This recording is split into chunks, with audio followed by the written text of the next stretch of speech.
aku kita mulai dulu dari hal kecil. Karena dengan hal kecil itu kita bakal bawa perubahan yang besar ya.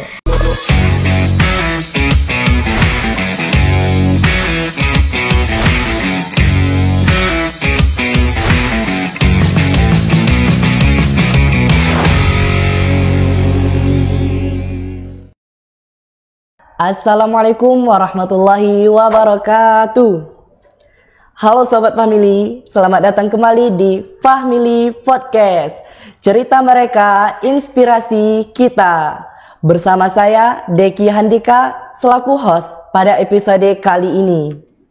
Baik Sobat Family, sekarang kita berada di segmen mahasiswa berprestasi.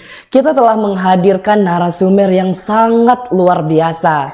Mahasiswi semester 7 program studi Bahasa dan Sastra Arab yang dikenal dengan semangatnya dalam berbicara, menginspirasi, serta mengabdi.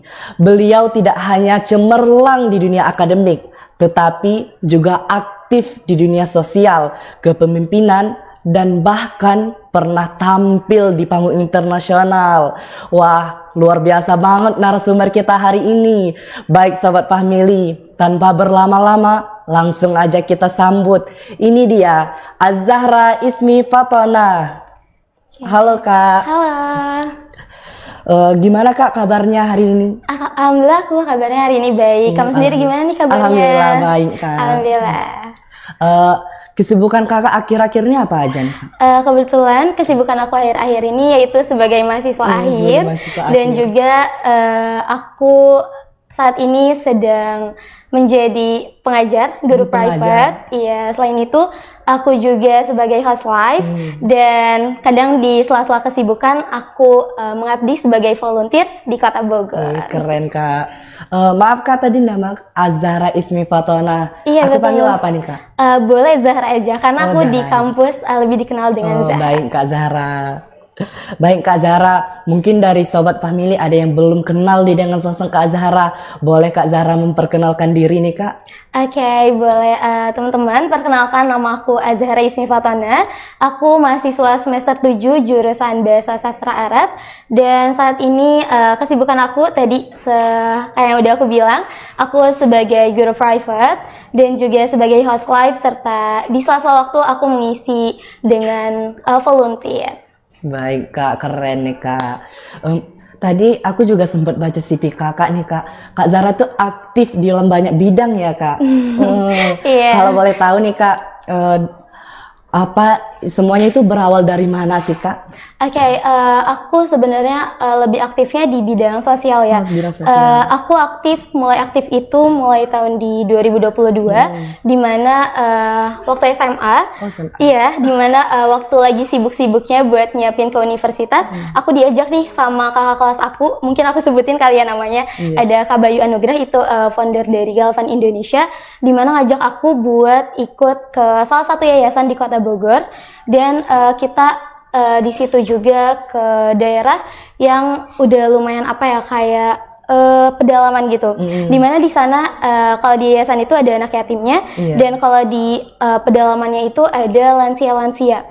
Nah di situ aku merasa tertarik banget buat ikut kegiatan sosial karena lansia-lansianya itu ada yang benar-benar udah sebatang kara. Dan untuk makan pun kadang dikasihnya sama tetangga gitu. Itu kayak bikin aku makin bersyukur aja gitu. Dan iya sih, berawal dari situ. Berawal dari situ ya Kak. Dari tahun 2022. Baik, tadi kakak juga duta aksi sosial ya Kak. Iya. Dan aktif di public speaking ya Kak. Iya. Sejak kapan sih Kak kakak memulai passion kakak di bidang itu tuh Kak? Oke, kalau duta aksi sosial aku baru ikut di tahun 2025 ini. Sedangkan kalau misalnya kegiatan sosialnya nih, aku udah mulai aktifnya itu di tahun 2022 di masa-masa SMA itu. Di masa-masa aku lagi nyiapin kuliah, aku mengisi kesibukan aku dengan kegiatan-kegiatan sosial juga.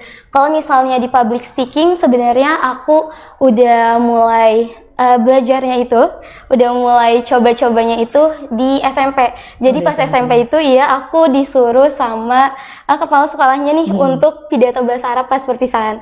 Nah dari situ aku kayak mulai mau mencoba lagi di SMA. Aku sempat ikut pidato ya walaupun gak menang ya, tapi setidaknya aku udah nyoba. Dan aku juga di SMA sama disuruh pidato bahasa Arab lagi waktu perpisahan gitu. Keren Kak, berarti Kakak memulai sosialnya itu dari SMA ya Kak? Iya, kalau sosial dari SMA, betul. Public speaking dari SMP ya? Iya, betul keren banget. Kak. Aku pengen tahu nih Kak, pengalaman pertama Kakak yang buat Kakak tuh merasa, oh ini dunia aku, itu apa Kak? Oke, pengalaman pertama aku waktu itu sih waktu diajak pertama kali sama kakak kelas aku itu, yang dimana kita ketemu sama lansia-lansia yang emang udah sangat-sangat membutuhkan bantuan dari kita. Di situ aku kayak ngerasa, oh ternyata aku perlu ngebantu banyak orang nih. Terus ketika pulang juga, ketika pulang dari dari yayasannya, terus dari pedalamannya itu, aku ngerasa kayak diri aku harus lebih banyak bersyukur lagi nih. Dan aku menemukan, oh dunia aku di sini aku bisa lebih banyak bersyukur, bisa lebih banyak sabar, ikhlas. Itu dari situ sih. Baik Kak, Kakak kan sebagai sudah menjadi suka sosial sejak dari SMA nih Kak, dan public speaking dari SMP nih Kak. Kenapa akhirnya Kakak memilih jurusan Bahasa dan Sastra Arab nih Kak? Oke, kenapa pada akhirnya aku memilih jurusan Bahasa dan Sastra Arab? Sebenarnya kalau dibilang ada kaitannya sama passion aku, mungkin ada di yang public speaking itu ya, karena di jurusan bahasa ini nantinya kita kan bakal belajar Maharatul Kalam kayak gitu kan ya, yang dimana itu juga melatih public speaking kita tapi di bahasa Arabnya. Dan kalau misalnya di sosial mungkin antara ada sama enggak ya kaitannya. Tapi aku memilih jurusan ini karena ketika SMP juga sih aku mulai menyukai bahasa Arab itu. Jadi aku sedikit cerita ya. Di SMP itu aku kebetulan anak yang agak ambis. Jadi sebelum disuruh sama guru tuh aku udah mulai ngertiin, nerjemahin si teks-teks bahasa Arab. Nah pas si gurunya itu ngejelasin, aku malah nyautin terus. Nah pada akhirnya aku disuruh maju sama guru SMP aku. Nah dari situ mulai tumbuh rasa suka ke bahasa Arab. Sampai akhirnya di SMA juga aku suka bahasa Arab. Dan akhirnya juga aku kuliah milih masuk BSA. Berarti gitu. udah tertarik dari SMP ya Kak bahasa Arab? Iya betul banget. Baik Kak, aku pengen nanya nih Kak, sosok yang memotivasi Kakak untuk terus ikut kegiatan-kegiatan itu apa sih Kak? Oke, sosok mungkin kalau dari sosok orang itu dari yang pertama kali ngajak aku ya, yang tadi founder itu, karena beliau itu waktu pertama kali ngajaknya tuh dengan sedekah-sedekah nih. Jadi kita tuh suka ngajak sedekah di status WhatsApp kayak gitu, dan pada akhirnya diajak terjun langsung. Dan ketika terjun langsung tuh kita juga gak cuman diajak aja, tapi dirangkul dan juga dikasih motivasi kalau misalnya kita baik sama orang tuh orang bakal baik lagi gitu sama kita, iya kan, karena kebaikan yang kita lakukan itu tentunya bakal baik lagi ke diri kita. Itu kalau misalnya sosok pengalaman kayak gitu mungkin dari pengalaman-pengalaman yang membuahkan hasil ke aku nih, kayak yang tadinya mungkin aku ngerasa gampang ngeluh, terus ketika ketemu anak-anak yatim gitu, aku lebih mencoba untuk banyak bersyukur. Itu juga menjadi motivasi aku buat terus aktif. Dan dengan dorongan teman-teman aku juga nih, karena teman-teman aku juga pada suka ikut aksi sosial kayak gitu, jadi kayak kita makin semangat aja gitu, karena kayak kita disemangatin, dimotivasi terus, jadi gak ada yang namanya demotivasi gitu. Iya, berarti butuh sosok teman yang memotivasi ya. Iya, betul banget. Kak Zahra juga pernah jadi presenter di webinar internasional ya Kak. Iya, betul. Dan juga duta aksi nasional. Keren banget tuh Kak. Kalau boleh tahu pengalaman dan prosesnya itu gimana Kak? Oke, mungkin dari pengalaman di Duta Aksi Sosial dulu ya. Itu tuh awalnya aku nemu di Instagram ada flyer nih oprek Duta Aksi Sosial. Nah aku coba-coba aja karena aku ngerasa passion aku juga gitu di situ. Dan itu aku baru banget daftar di H-1 di malamnya. Dan aku pun gak nyangka bakal kepilih. Jadi prosesnya itu kita pendaftaran, pemberkasan, terus ini online semua ya, dan terus dari pemberkasan itu yang lolos ada 1.500 orang, habis itu wawancara. Setelah wawancara yang lolos ada 500 orang dan di tahap terakhir itu yang lolos ada di 200 orang aja gitu. Kalau misalnya di yang tadi webinar itu awalnya aku karena tertarik aja gitu buat mau nyoba juga sih, sama mau nyoba karena suka coba-coba juga ya. Mau nyoba, terus pada akhirnya kalau prosesnya mungkin sama kayak bikin artikel-artikel kayak gitu ya, kayak kita nentuin judulnya dan yang lainnya gitu sih kalau misalnya di yang webinar itu. Keren Kak, berarti dari tadi diseleksi dari 1.000 orang hingga ke ratusan dan Kakak terpilih di antara ratusannya. Keren Kak.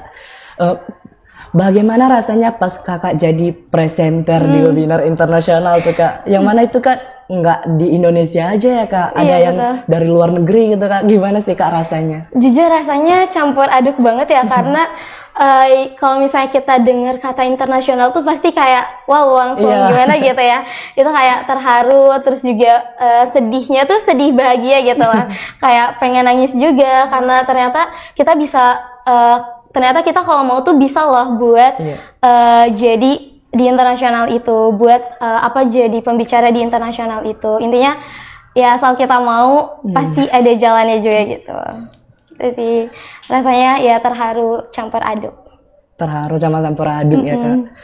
Tantangan terbesar Kakak pas jadi presenter itu apa sih Kak? Tantangan terbesar aku itu di bahasa ya, karena bahasa Inggris aku tuh bukan bahasa Inggris yang aktif. Jadi jujur sebenarnya agak kewalahan juga. Tapi ya tadi karena kita mau nyoba ya dicoba-coba aja terus. Pasti kalau misalnya kita mau nyoba ya nanti juga ada jalannya, dan itu bikin aku bikin aku berani gitu, bikin aku percaya diri, dan juga jujur aku sebenarnya ketagihan buat ikut lagi si internasional itu, webinar internasional itu. Gitu sih. Agak sulit juga ya Kak dari jurusan sastra Arab gitu. Iya betul banget. Jadi presenternya bahasa Inggris ya Kak? Iya benar. Presenternya harus bahasa Inggris sih kebetulan waktu itu. Baik Kak, sebagai Kakak tadi duta aksi sosial ya Kak, kegiatan apa aja sih Kak di sana dan apa makna dari kegiatan tersebut tuh Kak? Kalau misalnya di duta aksi sosial ini kita kegiatannya itu per provinsi. Dan kebetulan alhamdulillah waktu itu aku diamanahin buat jadi ketua di Provinsi Jawa Barat.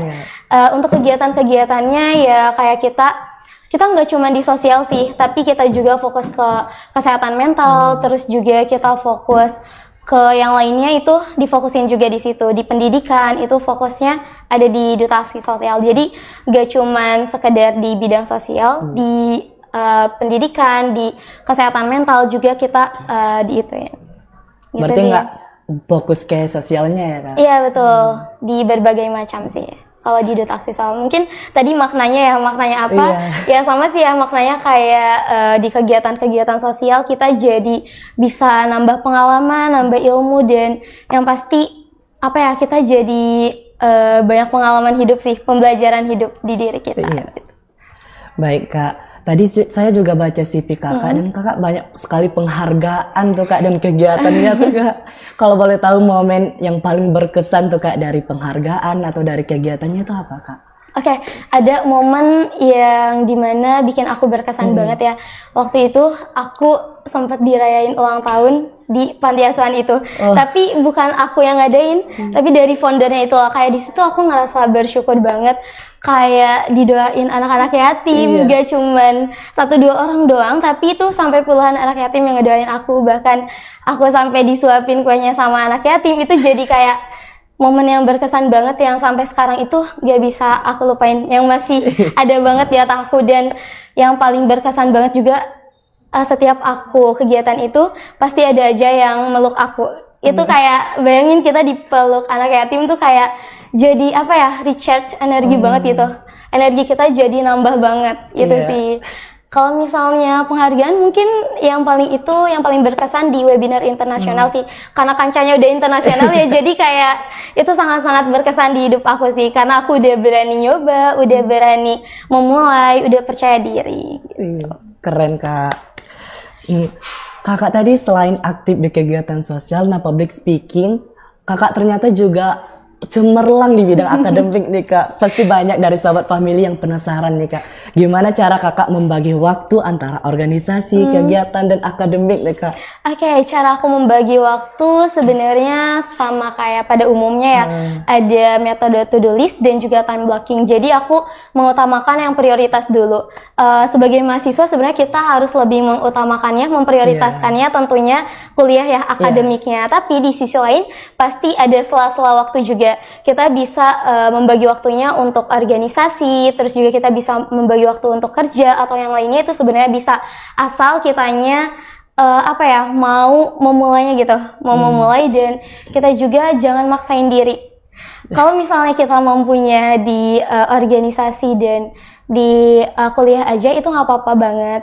Tapi kalau misalnya kita mau mulai hal lain, kayak misalnya mau sambil kerja, itu juga nggak apa-apa, asal kita bisa membagi waktunya. Yang penting kita harus memprioritaskan mana yang lebih utama. Kayak misalnya kuliah dulu tadi, ya kalau misalnya nih, kebanyakan ya contohnya anak organisasi itu ada tugas banyak, milih tugas banyak, ngerjain tugas banyak dulu, atau milih buat rapat. Nah itu kita harus bisa memprioritaskan dulu gitu, mana yang emang deadline-nya paling cepat atau deadline-nya paling utama, atau mana juga yang emang paling penting gitu. Kayak misalnya kalau misalnya tadi ada tugas kuliah, misalnya deadline-nya malam, terus ada rapat juga nih di sore hari, ya kita sebisa mungkin ngutamain si tugas kuliah dulu, karena kan itu yang nomor satu ya buat mahasiswa tuh, gitu sih kurang lebih. Berarti lebih memprioritaskan dulu ya Kak? Iya, memprioritaskan yang lebih utama dan lebih penting itu sih.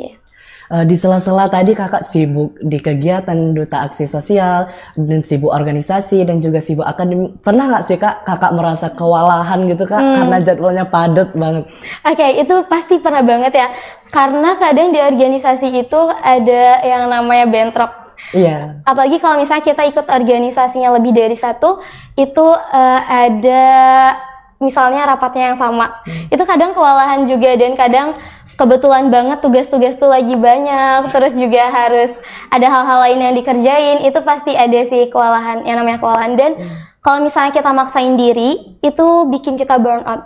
Ya, jadi kalau misalnya kita lagi capek, itu sebisa mungkin kita me time aja dulu gitu. Harus punya waktu buat diri sendiri, harus istirahat buat diri sendiri. Karena jangan dipaksain, kalau misalnya dipaksain juga nanti malah capek, malah sakit, dan yang lainnya gitu. Kita harus memikirkan diri sendiri juga. Iya, betul banget, betul banget. Di sela kita membantu orang lain, kita juga harus memikirkan diri sendiri sih. Ada tips nggak Kak buat mahasiswa FAH yang ingin aktif juga nih Kak dengan kegiatan luar kampus, tapi takut ganggu waktu kuliahnya tuh Kak? Tipsnya adalah dari aku, kita mulai dulu dari hal kecil, karena dengan hal kecil itu kita bakal bawa perubahan yang besar ya. Dan seperti yang tadi aku bilang, kalau misalnya kita mau aktif itu jangan dipaksain. Jadi kalau misalnya kita mau kuliah aja ya nggak apa-apa gitu. Tapi kalau misalnya mau aktif ya tadi mulai dari hal kecil, kayak kita nyoba ikut volunteer, itu nanti lama-lama juga karena bakal ketagihan sih kalau kita ikut volunteer atau organisasi. Jadi ya kita mulai dari hal kecil aja. Karena ya lama-lama juga bakal ini. Baik Kak. Menurut Kak Zahran, Kak Ismi ya? Maaf Kak.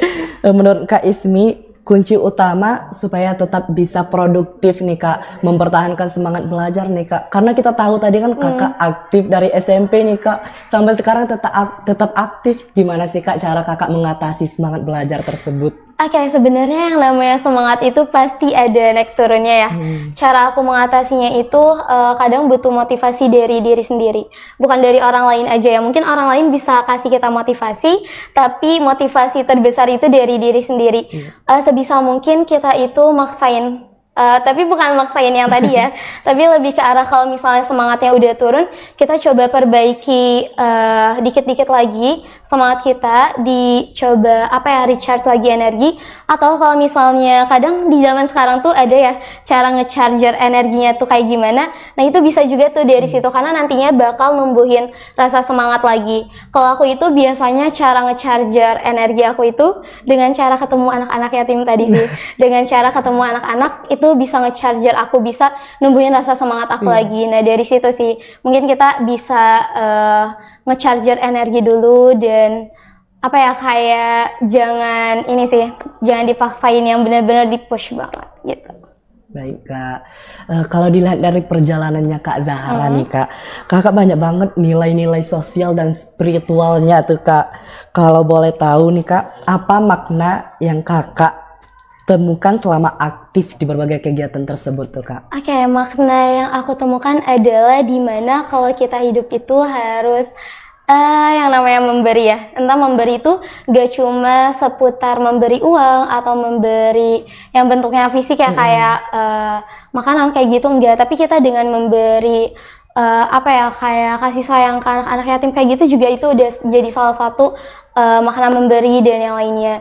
Terus juga aku juga dapat banyak banget pelajaran hidup selama aku ikutin kegiatan sosial itu, dimana yang tadinya mungkin aku sering banget ngeluh nih, tapi ketemu anak-anak yatim yang dimana mereka itu kehilangan momen-momen bareng ayahnya, itu jadi bikin aku bersyukur. Oh, aku masih punya orang tua nih, harusnya aku lebih bersyukur. Terus juga dimana mereka itu, kalau misalnya kita lihat langsung ya, anak-anaknya tuh kelihatan benar-benar ikhlas banget gitu.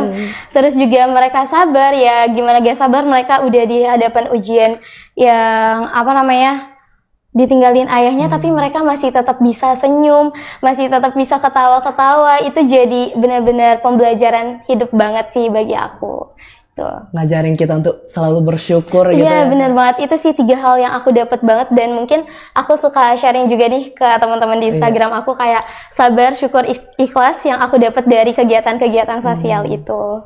Baik Kak, menurut Kak Zahra nih, apa peran penting mahasiswa dalam menginspirasi lingkungan sekitar? Oke, mahasiswa itu menurut aku penting banget ya, karena mahasiswa yang sering kita dengar itu sebagai agen perubahan, di mana mahasiswa bisa loh buat mencoba hal-hal kecil, di mana mahasiswa bisa buat ikut hal-hal kecil gitu, tapi memberi dampaknya itu banyak buat lingkungan sekitar, buat masyarakat sekitar. Dan seperti yang kita kenal juga, mahasiswa itu sebagai pembelajar, yang dimana nantinya dari ikut kegiatan sosial atau yang lainnya aja itu bisa menjadi pembelajaran hidup buat dirinya, ataupun buat orang lain, bisa memberi pelajaran hidup juga buat orang lain. Mungkin kita punya sedikit ilmu nih sebagai mahasiswa, kita kan bisa juga tuh ngajarin ke anak-anak yang lain, atau misalnya kita ngajarin ke orang lain, ke masyarakat, itu bisa banget jadi agen perubahan besar nantinya gitu. Walaupun dari hal-hal kecil kayak gitu, dari ngajar, misalnya ngajar ke pelosok-pelosok, itu nantinya kan bakal berdampak besar banget gitu. Hal-hal kecil akan berdampak besar gitu. Betul banget, betul banget. Kak Zahra sekarang mahasiswa semester 7 ya Kak? Iya, bentar lagi 7. Ya Kak? Iya, doain ya. Bicara soal masa depan nih Kak, apakah Kak Zahra akan tetap melanjutkan pergerakannya di dunia sosial dan pendidikan, atau Kak Zahra ingin nyoba hal-hal lain nih Kak? Oke, aku jujur pengen ngelanjutin sih, apalagi di dunia pendidikan, karena sekarang alhamdulillah aku juga sebagai guru private, dan doain aku juga sepertinya nanti bakal bikin private sendiri. Amin. Semoga. Dan untuk kegiatan sosial aku pengennya bisa terus bermanfaat sih buat orang lain ya, walaupun nantinya aku udah lulus, terus juga udah ada hal-hal baru, nantinya aku bakal terus ngelanjutin di bidang pendidikan dan juga bidang sosialnya. Tapi mungkin kalau misalnya ada hal lain yang bisa aku coba, aku bakal coba juga. Gak cuman stuck di 2 itu, karena kita kan harus mencoba terus ya, biar makin banyak hal-hal yang kita dapat juga gitu. Baik Kak Zahra, aku pengen tahu nih Kak, satu kalimat prinsip yang menggambarkan semangat Kak Zahra selama menjadi mahasiswi berprestasi ini Kak. Oke, yang selalu aku jadikan prinsip atau moto hidup itu adalah khairun nas anfa'uhum linnas. Mungkin itu udah gak asing ya. Sebaik-baik manusia adalah yang bermanfaat untuk orang lain. Itu dimana jadi semangat aku banget nih kalau misalnya aku lagi capek, lagi ngedown banget, lagi burnout, itu kayak kalau misalnya kita mau jadi sebaik-baik manusia, kita harus bermanfaat nih buat orang lain. Terus juga kita harus lebih semangat lagi buat cari ilmunya, cari pengalamannya, dan yang lainnya. Itu jadi satu kalimat banget yang dari dulu mungkin sampai sekarang masih aku jadikan prinsip hidup aku. Karena ya jadi manusia juga apa ya, kalau misalnya kita ngasih manfaat ke orang lain, tentunya manfaatnya bakal balik ke diri kita kan. Karena aku pun jujur udah banyak banget ngerasain manfaat-manfaat itu yang aku berikan mungkin ke orang lain. Mungkin aku ngasihnya hanya sebatas senyuman atau apapun, tapi yang balik ke diri aku tuh lebih dari itu. Itu sih. Dan mungkin ya satu cerita, kalau misalnya di kegiatan-kegiatan sosial itu, biasanya ketika kita memberi sesuatu, ada hal yang bikin berkesan banget. Itu mereka selalu bilang, terima kasih ya. Itu tuh satu kata yang mungkin menurut kita biasa aja, tapi menurut mereka tuh sangat-sangat luar biasa gitu. Sangat-sangat berkesan banget gitu sih. Baik Kak, karena tadi kita udah ngomongin suara yang inspiratif tuh Kak. Boleh dong Kak Zahra kasih sedikit cuplikan gitu Kak, kalimat atau gaya Kak Zahra pas jadi presenter, atau kalimat motivasinya tuh Kak. Oke, mungkin kalimat motivasi aja ya buat teman-teman semua. Aku cuma mau bilang sih, kalau misalnya kita mau jadi sebaik-baik manusia tadi, sebisa mungkin kita mencoba memberikan manfaat ke orang lain. Gak usah dari hal yang langsung besar, tapi kita bisa dari hal-hal yang kecil dulu aja. Kayak misalnya hal kecil yang bisa kita lakuin banget nih. Kalau misalnya ada orang yang butuh bantuan kita, kayak misalnya ada nenek-nenek nih mau nyebrang di jalanan, itu kita bisa loh bantuin. Hal-hal kecil kayak gitu bisa berdampak banget buat diri kita. Gak cuma buat diri kita, tentunya buat yang kita tolong tadi juga. Dan kalau misalnya hal kecil lain yang bisa kita lakuin, misalnya ada kucing di jalanan kelaparan, kalau misalnya kita punya makanan, itu coba dikasih aja. Karena kan memberi itu gak cuma ke manusia aja ya, tapi kita bisa ke makhluk hidup yang lain gitu. Jadi semangat buat jadi orang baik, jangan pernah lelah buat jadi orang baik. Dari aku itu aja sih. Masya Allah, keren banget Kak. Nggak heran sih Kak kalau banyak orang-orang bilang tuh Kakak itu hebat dalam berbicara dan bisa membangun semangat audiens Kak. Baik. Terima kasih. Luar biasa banget obrolan kita hari ini bareng Kak Az-Zahra Ismi Fatona. Dari ceritanya kita belajar bahwa menjadi mahasiswa berprestasi bukan hanya soal seberapa banyak gelar dan penghargaan yang diraih, tapi dari bagaimana kita bisa menjadi dampak dan inspirasi bagi lingkungan sekitar. Baik, terima kasih Kak Zahra telah meluangkan waktunya untuk berbagi cerita dan berbagi semangat kepada sahabat Fahmily. Terima kasih banyak udah ngasih aku kesempatan. Baik Kak. Dan buat teman-teman Fahmily, jangan takut untuk bermimpi dan beraksi. Saya Deki Handika, pamit undur diri. Sampai jumpa di episode selanjutnya. Cerita mereka, inspirasi kita. Wassalamualaikum warahmatullahi wabarakatuh.